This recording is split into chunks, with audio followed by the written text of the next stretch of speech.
여호수아와 함께 이스라엘 민족이 가나안 땅을 정복하고 그 가나안 땅에 정착한 시기를 이 사사의 시대라고 말합니다.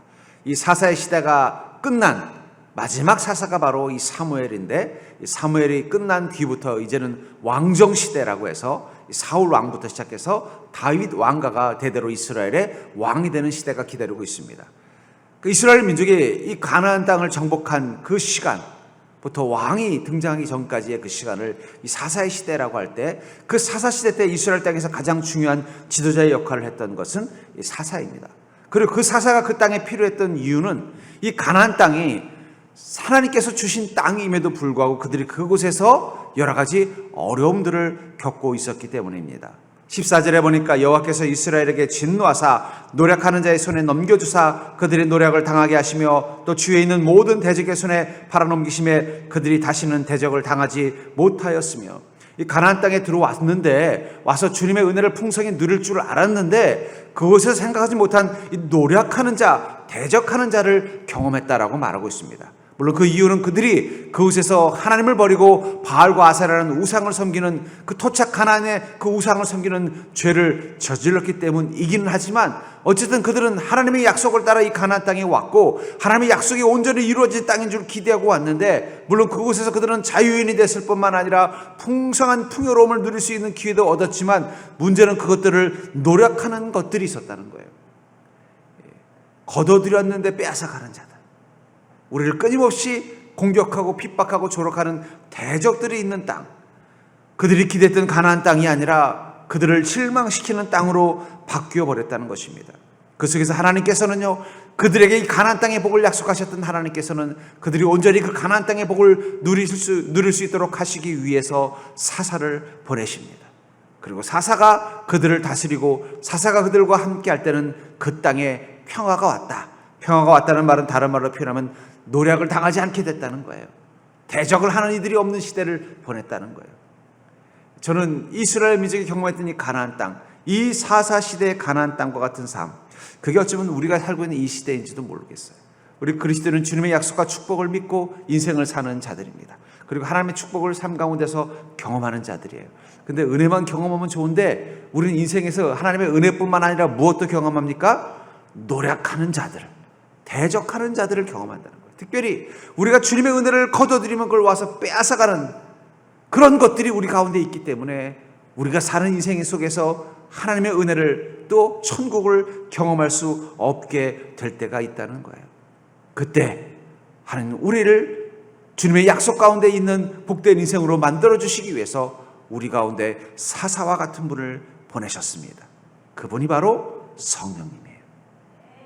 그러니까 이 이스라엘 민족, 여호수아가 이스라엘 민족과 함께 가나안 땅을 정복했던 그 시대 이후에 이스라엘 민족이 그 땅에서 풍요를 누리고 평화를 누릴 수 있었던 것은 그들 가운데 사사, 하나님이 보내신 사사가 있었기 때문이라면, 지금 우리가 이 땅의 인생 가운데서 주님의 약속과 축복을 온전히 누리는 삶을 살기 위해서는 우리 가운데 보내신 사사와 같은 역할을 하시는 분은 같은 분이신 성령님이 우리와 함께 하심을 경험할 때 비로소 경험된다는 거예요. 그러니까 이 시대에 보면은 사사가 있어서 이스라엘 민족과 함께 할 때는 그 땅에 평화가 있었다라고 말하고 있다는 거예요. 그러나 그 사사가 없는 공백 기간에는요, 또다시 노력하는 자, 대적하는 자들 때문에 이스라엘 민족이 어려움과 곤란함을 겪었다라고 사사기는 계속 이야기하고 있는 것처럼, 우리가 이 땅 가운데 주님과 함께 동행하는 삶을 살 때, 특별히 성령님이 우리와 함께 계시면서 사사와 같은 역할을 해줄 때는 우리가 이 땅에서 주의 풍요를 누리고 평화를 얻습니다. 그러나 그 성령님이 우리와 함께 계심을 경험하지 못하면 또다시 우리 주변에 이 마귀와 같이 우리를 노력하는 것들로부터 우리 인생의 피폐함을 경험하게 만들게 된다는 것입니다. 전 그런 의미에서 여러분들의 인생 가운데 계신 성령님이 여러분들의 인생에 사사가 되어주는 복된 은혜를 누리는 자가 되기를 주의 이름으로 축복합니다. 그렇다면 성령께서 우리에게 사사처럼 우리와 함께 하신다는 것은 구체적으로 어떤 것일까요? 그것을 통해서 여러분들과 함께 계신 성령님이 여러분들과 어떻게 함께 하시기를 원하시는지를 깨닫고 그 사사와 같은 성령님과 함께 동행하는 기쁨이 여러분들의 인생 가운데 있기를 주의 이름으로 축복합니다. 먼저 우리는 인생의 노력자에게서 구원하시기 위해서 성령님은 사사처럼 우리와 함께 하신다는 거예요. 우리 인생의 노력자로부터 우리를 구원하시기 위해서 성령께서는 우리와 함께 계신다는 것입니다.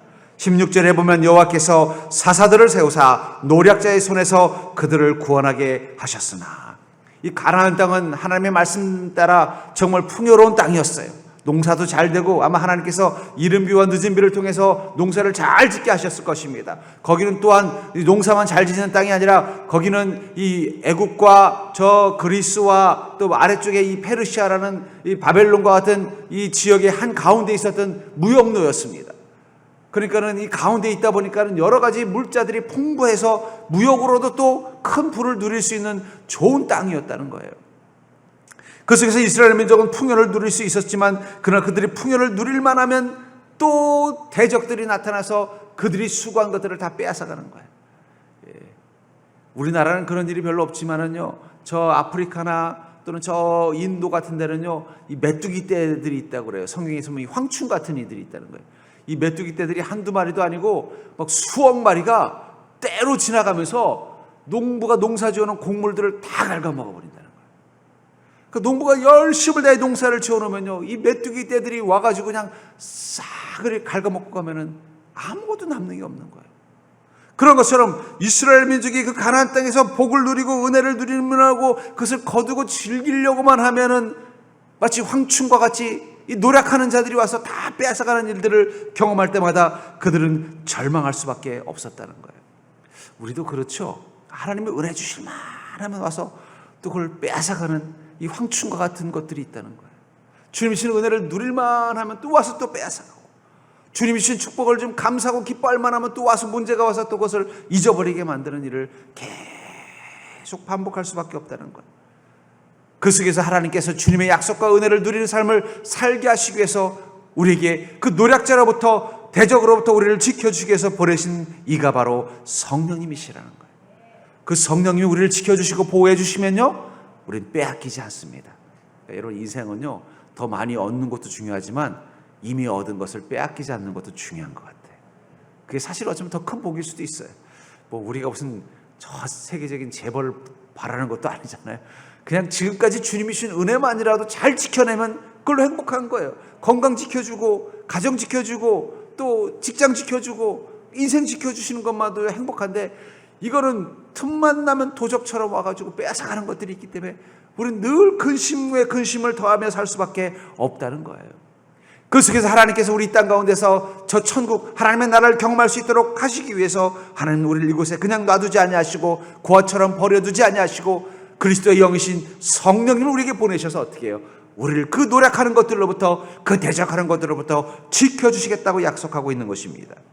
그래서 사사기 3장 11절에 보면은 그 땅이 평온한 지 40년에 그나스의 아들 온니엘이 죽었더라. 온니엘이라는 사사가 살아있을 동안에는 그 땅에 평화가 있었어요. 그걸 40년간 있었다는 거예요. 그러니까 평화의 40년의 비결은 오직 하나입니다. 이스라엘 민족 사이에 누가 있었다는 거예요? 온니엘이라는 사사가 살아있었다는 거예요.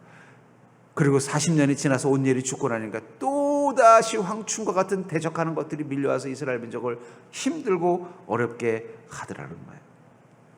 전 그런 의미에서 여러분들의 인생 가운데 계신 성령님이 여러분들의 인생의 사사처럼 경험되어지는 믿음이 되기를 주의 이름으로 축복합니다.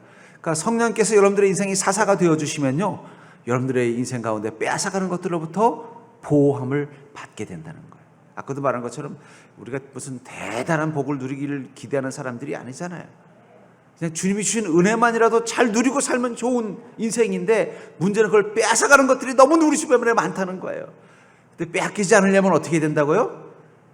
빼앗기지 않으려면요, 사사와 같은 성령님이 지키고 계셔야 돼요. 부잣집일수록 경비원들이 있는 것입니다. 하나님께서 친히 우리를 지켜주시기 위해서 스스로 경비병이 되어주시겠다는 거예요. 너의 인생의 것들을 빼앗아가는 자들로부터 너희를 지켜주겠다는 거예요. 약탈하는 것들로부터 너의 인생을 지켜주겠다는 거예요. 그것을 위해서 내가 너희와 함께 하겠다는 거예요. 그렇다면 어떻게 해야 되겠습니까? 그 성령님이 우리를 지켜줄 수 있도록 초청해야죠. 성령님은요, 주무시지도 아니하시고 한눈 팔지도 아니하시고 우리 인생을 지키시고 보호해 주십니다. 그분이 우리 인생을 지키시도록 그분에게 맡기는 게 필요하다는 거예요. 근데 이 이스라엘 민족이 노력하는 자, 빼앗는 것들로부터 이스라엘 민족을 지키기 위해서 보낸 일을 왜 사사라고 불렀을까요? 이 사사라는 말은 재판관이라는 뜻을 가지고 있어요. 재판관은 뭐 하는 사람이에요? 재판을 받는 사람이 옳은지 그른지를 정해주고 가르쳐주는 사람입니다. 다시 말해서 성령님은요, 우리가 어떻게 사는 것이 주님의 은혜를 누리며 주님의 축복을 빼앗기지 않고 살 수 있는지를 가르쳐 주시는 분이라는 거예요. 그러니까 그분의 음성을 듣고 살아간다면요, 우린 절대로 우리에게 주신 주님의 은혜를 빼앗기지 않을 것입니다. 그렇다면 여러분들이 경험하는 성령님은 어떤 모습입니까? 여러분들은 지금 성령님과 함께 계신다고 하는데 그 성령이, 여러분들이 경험하는 성령님은 어떤 모습이냐는 거예요. 본문 17절에 보면은 그들이 사사들에게도 순종하지 아니하고, 하나님께서 사사들을 보낸 이유는 무엇입니까? 이스라엘 민족을 지켜주시기 위해서예요. 복을 주시기 위해서예요. 하나님 주신 그 복을 빼앗기지 않게 하시기 위해서 보내줬는데, 심지어는 그 보내준 사사에게도 어떻게 했다는 거 말하고 있어요. 순종하지 않았다는 거예요. 하나님께서 사사를 통해서 이스라엘 민족을 지키기 위해서 주시는 그 말씀을 듣지 않았다는 거예요. 지멋대로 했다는 거예요. 그건 하나님도 어쩔 수 없는 거예요. 여러분들, 하나님께서 여러분들에게 복을 주시고 도로 빼앗아 가시는 분이 아니십니다. 여러분들, 하나님께 주신 복을 받았다가 그 없어지면요, 하나님 왜 이런 복을 주시고 도로 빼앗아 가십니까? 아니, 어째 줄 때는 언제고 도로 빼앗아 갈 때는 또 무엇입니까? 좀 살만하니까 또 문제를 만들어서 빼앗아 가십니까? 아니요, 하나님 빼앗아 가시는 게 아니에요. 마귀가 빼앗아 가는 거예요. 마귀가 대적자요, 마귀가 노력하는 자예요. 그 노력하는 자, 이 대적하는 자와 같은 마귀로부터 우리의 복을 지켜주시기 위해서 하나님이 사사를 보내주셨는데, 우리가 그 사사에게 순종하지 않기 때문에 어떤 일이 일어나는 거예요? 도로 뺏기는 거예요. 여러분, 하나님의 음성 앞에, 성령의 음성 앞에 귀를 기울이지 않는 인생은요, 하나님도 어쩔 수 없는 거예요. 주님이 주는 복을 잃어버리지 않으려면요, 주님이 주는 복이 클수록 더 주님의 음성에 귀를 기울여야 돼요. 주님이 주는 복이 내게 크다고 느껴지면 느껴질수록 더욱더 주님의 음성에 귀를 기울이셔야 돼요. 왜냐하면 성령님이 내가 복을 누리고 있는 내 인생 가운데 계신 이유는 그것을 빼앗기지 않도록 지켜주기 위해서라는 거예요. 혹시 여러분들 중에 주님이 주는 복을 잘 누리고 있다가 요즘 좀 빼앗기고 있는 것처럼 느끼는 분이 있습니까? 언제부턴가 이 곳간에 쌀 빠져나가듯이 주님의 복이 내 삶에서 자꾸 새어나가는 것처럼 느껴지는 그 불안감이 엄습해 온다면, 지금 여러분들이 해야 될 일은요, 어디 새는 데가 어딘가 그 문구멍 찾을 게 아니라, 도둑 들어온 쥐구멍 찾을 게 아니라, 성령님이 지금 온전히 내 인생을 지켜주고 계신지를 보셔야 된다는 거예요. 성령님이 내 인생 가운데 사사가 되셔서 내 인생을 그 노력당하는 것부터 지켜주고 계시는지, 그분의 음성이 온전히 내 마음 가운데 그 판관처럼 들리고 있는지를 들으셔야 된다는 거예요. 성령님이 여러분들의 인생을 지키고 계신다면, 여러분들에게 주신 주님의 복을 빼앗을 자는 세상 어디에도 없는 것입니다. 여러분들이 다시 한번 여러분들의 인생 가운데 사사와 같은 성령님을 만나는 믿음이 되기를 주의 이름으로 축복합니다.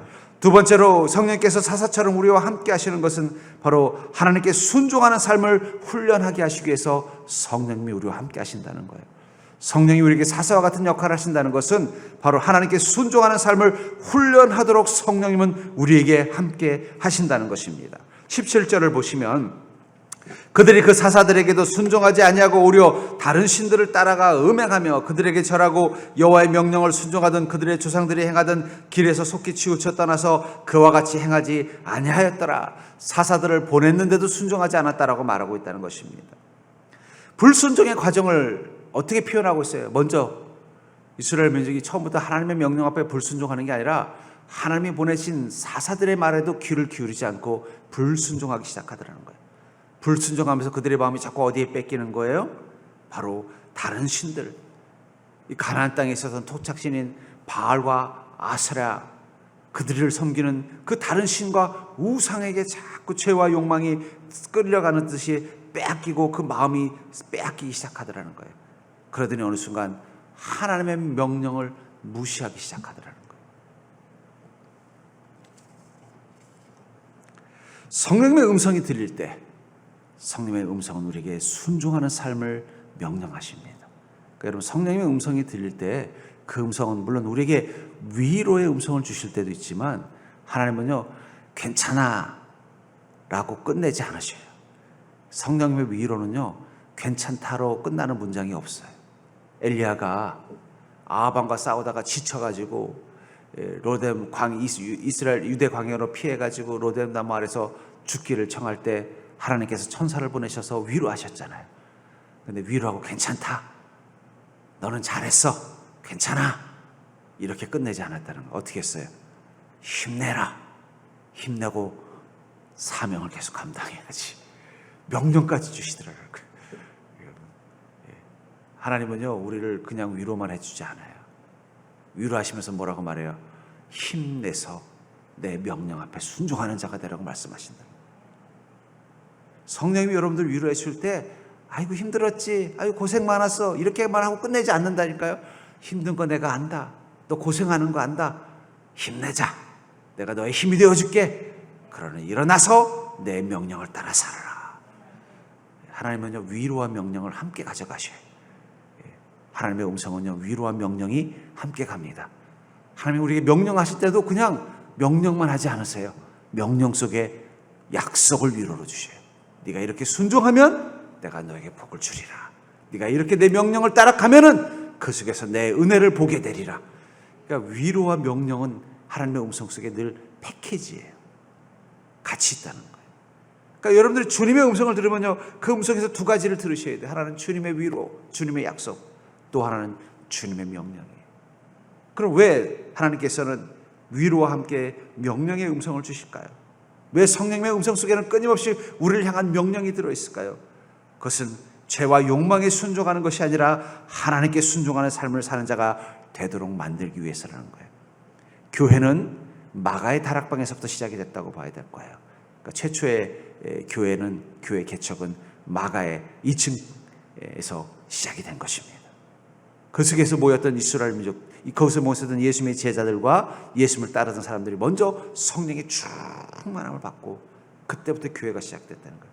왜 그러면 교회의 시작은 성령님의 임재와 함께 시작이 됐을까요? 교회는 무엇을 하는 곳이에요? 주님의 위로를 경험함과 동시에 주님의 명령을 수행하는 곳이기 때문이에요. 여러분, 우리가 그리스도인이 되어야 된다는 것, 예수 그리스도의 몸인 교회가 된다는 것은, 교회가 되는 순간 우리는 주님의 음성을 듣게 됩니다. 그리고 그 음성은요, 우리를 위로하시고 축복하시는 음성과 동시에 우리가 주님의 일을 행하도록 명령하시는 주님의 명령을 듣는 자들이 되는 거예요. 그러니까 교회라는 곳은요, 주님의 명령을 듣고 행하는 자들이 모인 곳이 교회가 될 수밖에 없다는 것입니다. 그렇기 때문에 여러분들, 우리가 그리스도인이 되는 순간, 그리고 성령님께서 이 교회를 만들어서 우리를 불러 모으시고 우리 안에 함께 계시는 순간, 성령님, 우리가 하나님께 순종하도록 계속 명령하신다는 거예요. 그 음성을 듣고 나아가면요, 성령님께서는 우리를 주님의 약속과 복을 누리는 인생, 또 주님의 영광이 되는 인생으로 만들어 주시는 거예요. 근데 우리 시대는요, 세상에서 순종을 가르치지 않아요. 저항과 의심하도록 가르친다는 거예요. 저는 세상이 가르쳐주는 지혜를 보면요, 저항하라, 저항하라, 의심하라, 의심하라, 순종하라고 가르치는 걸 본 적이 없어요. 옛날엔 그래도 효도니 충성이니 이런 걸 가르치면서 순종에 대해서 가르쳐줬는데, 요즘은요, 그런 거 안 가르쳐준다는 거예요.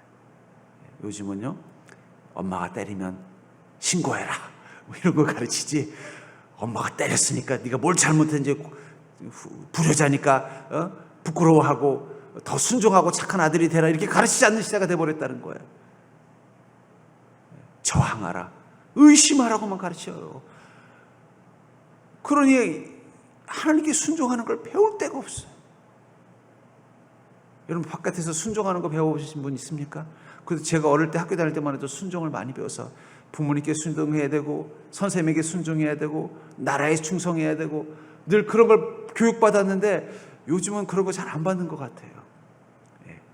그거보다는 자기의 판단과 주관을 따라서 잘못된 것에 대해서는 아니라고 말하고 저항하고 또 그냥 있는 걸 그대로 믿지 말고 의심하라고 가르치는 시대가 됐다는 거예요. 그게 지혜로운 것이고 그게 선한 것이라고 가르치는 시대에서는요, 누구도 순종하는 법을 가르쳐주질 않아요. 그런 이들이 그리스도인이 되면요, 하나님께 순종하는 게 쉬울까요? 어려울까요? 어렵습니다. 왜 요즘은 교회가 힘들까요? 왜냐하면 순종하는 법을 못 배운 분들이 다 교인이 돼서 그런 거예요. 여러분, 백부장의 믿음을 한번 생각해 보세요. 백부장이라는 사람이 있었는데 그 사람에게 하인이 중병에 걸렸어요. 어느 날 그 백부장이 예수님을 만나기를 청합니다. 마침 그 백부장을 소개했던 유대 지도자들은 그 백부장을 막 칭찬하는 거예요. 이 사람은 우리 유대인들보다 더 신실한 사람입니다. 예수님 다른 사람보다도 이 사람 말은 좀 주님이 들어주셨으면 좋겠습니다. 너무너무 우리가 그 사람을 존경하고 사랑하기 때문에 가는 겁니다. 그러니까 그 말을 듣고 신기해서 이방인인 백부장을 강력하게 이 유대인들이 추천하니까 만나봤어요. 그러더니 백부장이 자기한테 하인이 있는데 이 하인이 죽게 생겼습니다. 주님 좀 낫게 해주십시오. 간절히 부탁합니다. 그 마음이 기특해서 그래 가자, 너희 집으로 가자, 내가 너희 하인의 병을 낫게 해주겠다 했더니 백부장이 이렇게 말하지 않습니까? 아이고 주님, 그렇게 하실 필요 없습니다. 마태복음 8장 8절부터 10절에 보니까 백부장이 대답하여 이르되 주여, 내 집에 들어오심을 나는 감당하지 못하겠나이다. 다만 말씀으로만 하옵소서. 그러면 내 하인이 낫겠사옵나이다. 나도 남의 수하에 있는 사람이요 내 아래에도 군사가 있으니 이더러 가라 하면 가고 저더러 오라 하면 오고 내 종도로 이것을 하라 하면 하나이다. 예수께서 들으시고 놀랍게 여겨 따르는 자들에게 이르시되 내가 진실로 너에게 이르노니 이스라엘 중 아무에게서도 이만한 믿음을 보지 못하였노라. 백부장이 뭐라고 말했어요? 나도 남의 수하에 있는 사람입니다. 남의 수하로 있으면서 순종하는 게 무엇인지를 배운 사람입니다. 그렇기 때문에 저는요, 저의 그 상사가 이리로 가라 하면 가고 저리로 가라는 순종을 배운 사람입니다. 주님, 이방인은 저에게, 그것도 저의 병도 아니고 하인의 병을 낫게 하시기 위해서 주님이 친히 오시는 거 제가 감당할 수 없습니다. 말씀만 하십시오. 명령만 하십시오. 명령대로 될 줄 믿습니다. 그 순간 예수님 깜짝 놀라면서 뭐라고 말합니까? 이스라엘 중 아무에게서도 이만한 믿음을 보지 못하였다. 어떻게 이 백부장은 이스라엘 민족도 아니고 라피 출신도 아니고 서기관 출신도 아닌데 이런 믿음을 갖게 됐을까요? 그에게 그런 순종을 가르쳐준 이는 라피가 아니에요. 누구예요? 자기 군대 이스라엘 백부장이니까 천부장쯤 되는 사람. 그 사람에게 순종하는 법을 배워서 예수님께 적용한 것입니다. 주님이 그 믿음을 크다라고 말씀하시더라고요.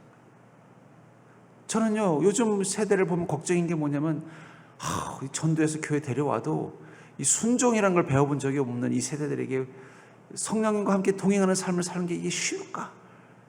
성령님이 옆에 계시면서 계속 명령하실 텐데 젊은 애들 예수 믿으라고 하면 교회 와서 조금 있다가 나갈 것 같아요. 그래서 왜 나가냐 그러면 아이고 집에서 엄마 아빠 잔소리 듣는 것도 지겨워 죽겠는데 교회 왔더니 또 하나님 잔소리가 왜 이렇게 많은지 모르겠다고 하면서 나 혼자 살겠다고 나갈지 뭘까지도 모르겠어요. 왜 성령께서 우리와 함께 계시면서 말씀하실까? 순종하는 법을 배우는 것입니다. 여러분, 믿음은 순종하는 거예요. 믿음은 순종하는 거예요. 결국 믿음은 다른 게 아니에요. 순종하는 거예요. 누구한테요? 하나님께. 무엇에요?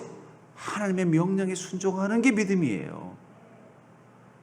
아무리 자기가 성경적인 지식이 많고 아무리 영적으로 뭔가 탁월함이 가지고 있고 뭔가 이 주님의 영광을 위해 쓰일 만한 많은 은사들이 가득 있어도 주님을 사랑함으로 주님께 순종할 수 있는 마음이 없다면요, 그건 아무것도 아닌 거예요. 근데 그 순종을 어떻게 우리는 배울까요?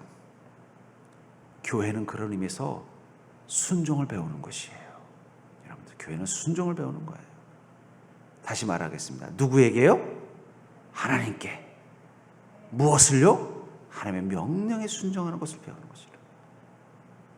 성령님은 우리가 하나님께 순종하고 하나님의 명령에 순종하는 것을 배우도록 훈련하시는 교관과 같다는 거예요. 저는 그런 생각을 해봤어요. 우리가 그리스도인이라고 하지만 우리와 함께 계신 성령님을 통해서 하나님께 순종하고 하나님의 명령 앞에 순종하는 것을 배우지 않았다면 그 사람이 어찌어찌해서 천국에 가더라도 천국 생활에 적응할 수 있을까요? 제가 저희 아이를 어릴 때부터 가르칠 때 부모에게 왜 순종해야 되는지 가르칠 때 늘 이렇게 말합니다. 보이는 엄마 아빠 앞에도 순종하지 못하면서 보이지 않는 하나님께 어떻게 순종할 수 있니? 순종에 대해서 가르쳤다는 거예요. 보이는 엄마 아빠는 너와 늘 함께하면서 네가 밥 달라면 밥 주고 용돈 달라면 용돈 주고 재워달라면 재워주고 그렇게 해도 순종하지 못한다면서 보이지 않는 성령님이 너에게 하시는 음성 앞에 어떻게 순종하기 쉽겠니? 그래서 부모에게 순종하는 법부터 배우라고 가르쳤던 기억이 납니다. 교회는요, 우리가 순종하는 것을 배우는 자리예요. 물론 그것을 이용해서 악을 행하는 그런 싹군 목자들도 있긴 있습니다만은, 그러나 그건 하나님이 다 해결하시지, 해결하실 일이에요. 제가 이렇게 보면은요, 신실한 그리스도인들의 특징이 뭘까? 그건 순종하는 법을 배운 사람들이 신실한 그리스도인이라는 거예요. 순종하고 그 순종 속에서 늘 주님의 음성 앞에 귀를 기울인 마음으로 순종하는 법을 가진 자들. 저는 그러면서 목회자의 소명은 저는 그거라고 생각해요. 그건 여러분들이 하나님께 순종하는 법을 배우는 것입니다. 특별히 여러분들과 함께 계신 그 성령님의 음성 앞에 귀를 기울이고 그 음성 앞에 순종하도록 가르치고 순종하도록 격려하고 순종하는 법을 알도록 지혜를 갖도록 훈련시키는 것. 저는 그게 목회자의 역할이라고 생각해요. 여러분들에게 함께 계신 성령님, 그분의 음성에 순종하는 믿음이 되기를 주의 이름으로 축복합니다. 순종도 안 하면서 성령의 음성에는 귀를 닫으면서 하나님 왜 내게 복을 안 주세요라고 원망한다면 그것은 하나님께서 우리가 그 노력하는 우리 인생의 그 적으로부터 우리를 보호해 주시고 우리를 복된 삶을 살도록 만들어 주셨는데 그 성령님을 다 내쫓아 놓고는 자기의 복을 빼앗겠다고 원망하는 거랑 뭐가 다르냐는 거예요. 저는 여러분들이 주님께 순종하는 법들을 배우고 주님께 온전히 순종하는 믿음으로 사는 인생이 될 수 있기를 주의 이름으로 간절히 축원합니다. 안타까운 건 이 세대는요, 순종에 대해서 가르쳐주지 않는 시대가 됐다는 거예요. 학교도 세상도 어디도. 요즘은 군대도 소원수리 같은 게 있어가지고 힘들다 그러더라고요. 그래도 이 대한민국 남자들은 좀 순종하는 법을 배운 게 군대라도 가서 복종하는 법을 배웠으니까 백부장처럼. 교회는 여러분들이 다시 한번 하나님께 순종하는 법을 배우는 것입니다.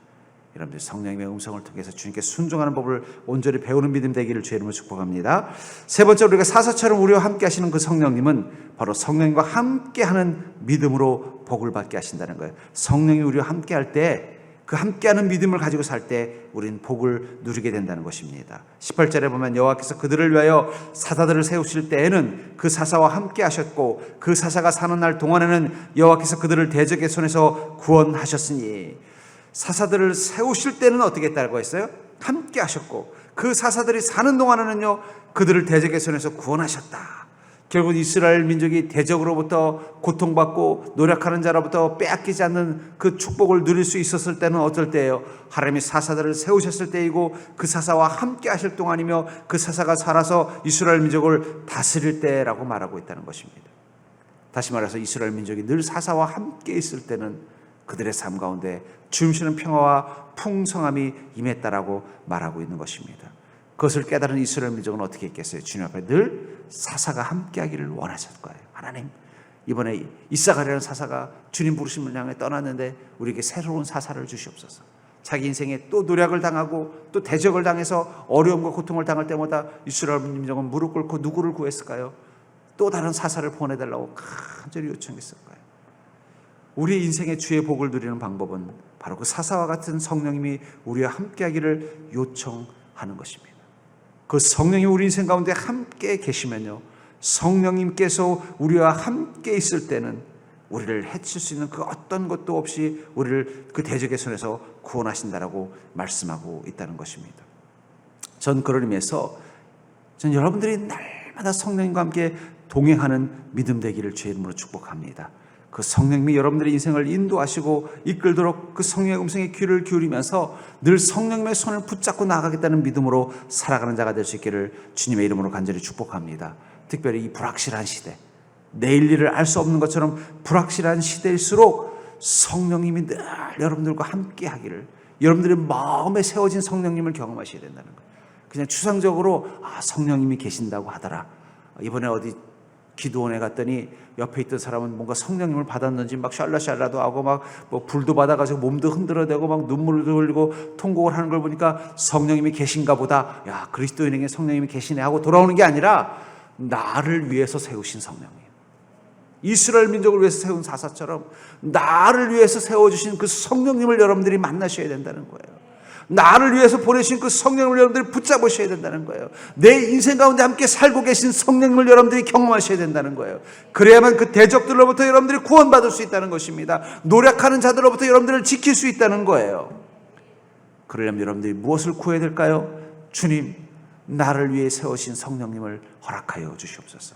내 인생 가운데 함께 사시는 성령님을 날마다 경험하는 인생 되게 하여 주시옵소서. 내가 눈을 뜨면 내 눈앞에 제일 먼저 성령님이 함께 계심을 보는 믿음으로 사는 자가 되게 하여 주옵소서.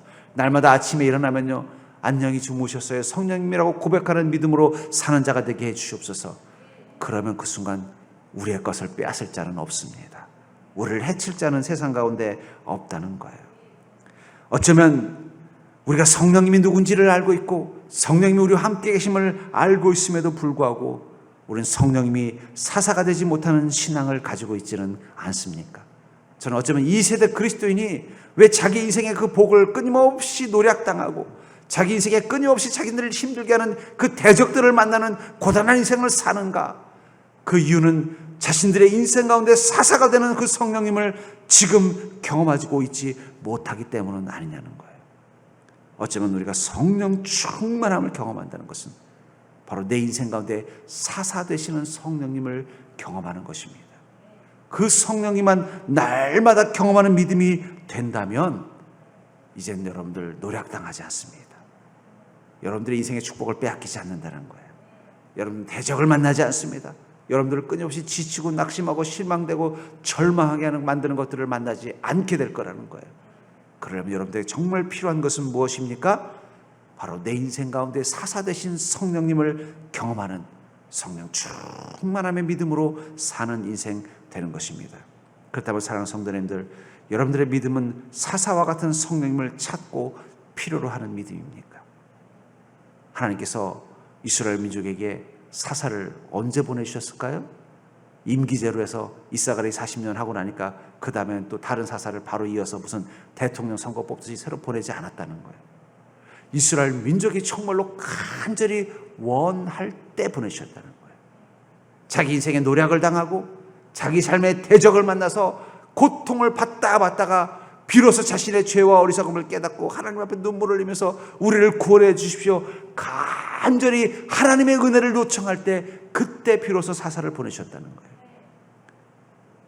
언제 성령님께서 우리 인생 가운데 사사가 되어 주실까요?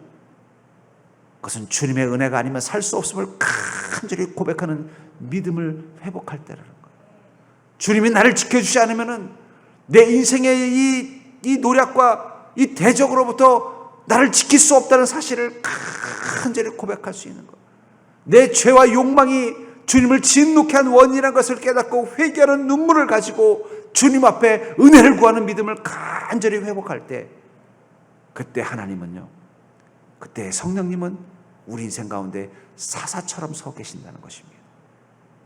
저는 여러분들의 인생 가운데 사사와 같은 존재가 되셔서 여러분들의 인생을 지키시고 보호하시며 여러분들의 삶 가운데 하늘의 복과 평화를 누리게 만들어주시는 그 놀라운 성령님의 은혜를 여러분들의 긴 인생 가운데 경험하는 복된 자가 되기를 주의 이름으로 축복합니다. 이사가리 40년간 사사가 된 동안 평화를 누린 것은 이사가리 아니라 이스라엘 민족이었던 것처럼 여러분들의 인생 가운데 성령님이 온전한 사사와 같은 존재가 되셔서 여러분들과 함께하는 동안 여러분들의 인생에는 진정한 평화가 오는 것입니다. 여러분들 그러한 은혜를 누리는 복된 자가 되기를 주의 이름으로 간절히 축복합니다.